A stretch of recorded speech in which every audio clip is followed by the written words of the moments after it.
இப்பொழுது நீ பனித்துளியாவது இப்பொழுது கொட்டும் மழைனா இப்பொழுது குடிநீராவது இப்பொழுது கிணற்றில் சூரியன் இப்பொழுது உன் கிணற்றில் உதிர்ப்பது எப்பொழுது புடவை கருவில் இப்பொழுது நீ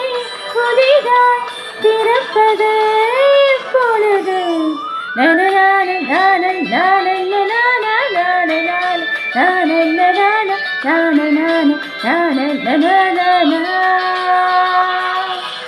ஆசை ஆசை இப்பொழுது பேராசை